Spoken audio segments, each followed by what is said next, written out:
लोकसभा 2019च्या निवडणूक प्रचार बूथ कमिटीच्या बैठकीसाठी उपस्थित असलेले महाराष्ट्र राज्याचे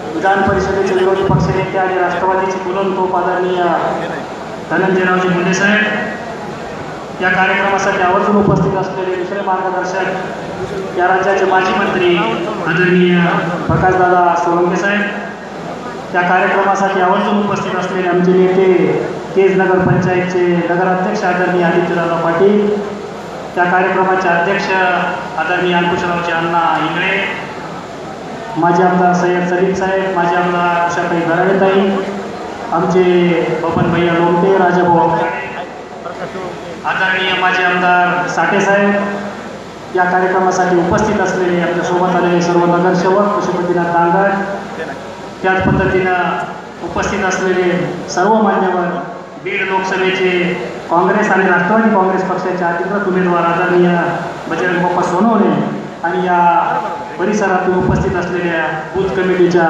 72 मतदार बंधू आणि भगिनींनो,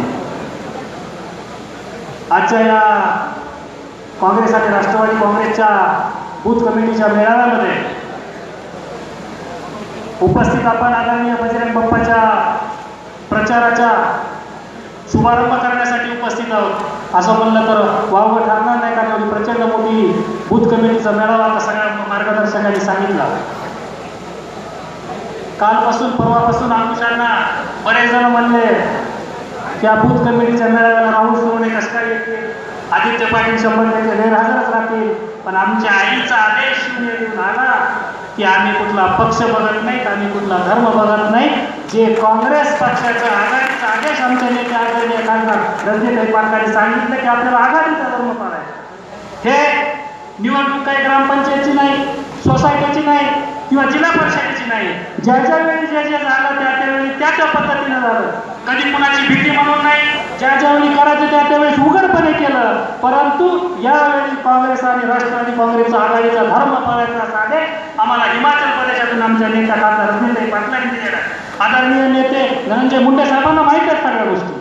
पण मुंडे साहेबांना एकच विनंती असेल, आपण असताल, ताई असतील, बजरंग बाप्पा असतील, हे सर्वजण वाचल्यानंतर जे मार्गदर्शन, ज्या सूचना आपण देतात त्या सूचना खालच्या तळागाळातल्या कार्यकर्त्यापर्यंत पाळता आल्या पाहिजे. म्हणून खरं मग काँग्रेस आणि राष्ट्रवादीचं मनोमिलन होईल, त्याच्यामध्ये कुठली शंका येणार नाही. या जिल्ह्यामध्ये जर काँग्रेस आणि राष्ट्रवादी काँग्रेस आक्रमकपणे लढली तर या जिल्ह्यामध्ये काँग्रेस आणि राष्ट्रवादी काँग्रेसला हरवण्याची कुठली ताकद या कुठल्याही मतदारामध्ये नाही किंवा कुठल्याही पक्षामध्ये नाही, ते आपण आवर्जून सांगू इच्छितो.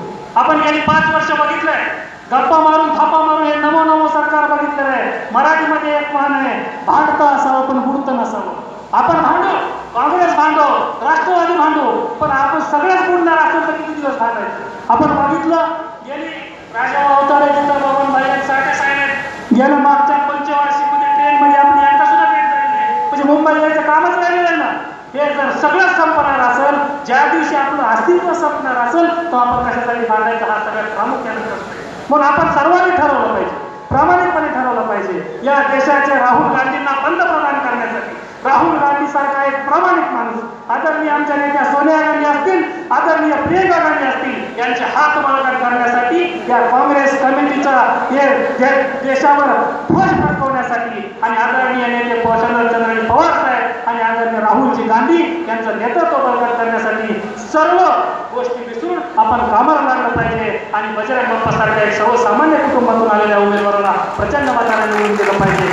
शेवटी उमेदवार कुठे मिळाली, बजरंग बाप्पा सोनवणे कुठले, शेवटी जगामध्ये किती आपण झेंडा रावला, काहीही झालं तर शेवटी आपल्याला आपल्या मातीत यावं लागतं आणि त्या मातीचा सुगंध आल्यानंतर, त्या मातीला एक वेगळी झाडं मिळाल्यानंतर त्याचा एक आनंद वेगळा असतो. शेवटी बजरंग बाप्पाचे नाव सारणी आनंदगावची जुळलेली आहे, मी सारणी आनंदगावचा आहे आणि हे सर्व हे करत असताना देशाच्या कानाकोपऱ्यामध्ये जर सारणीचं नाव जात असेल तर अंकुशांना अशी काय तुम्ही काळजी करू नका आणि सक्षमपणे पाठीशी उभे आहोत. तुम्हाला अभ्यास करून सांगतो की येणाऱ्या काळामध्ये जितका खासदार रणजितभाई पाटील यांनी आदेश दिलाय त्याच आदेशानुसार आमची सर्व टीम काम करेल एवढं आजच्या अनुभवच्या समोर शब्द देतो आणि मला इथं बोलण्याची संधी दिली त्याबद्दल संयोजकाचे आभार मानतो आणि थांबतो. जय हिंद, जय महाराष्ट्र. न्यूज वन महाराष्ट्र चॅनलला जर तुम्ही सबस्क्राईब केलेलं नसेल तर आत्ताच सबस्क्राईब करा. News one Maharashtra.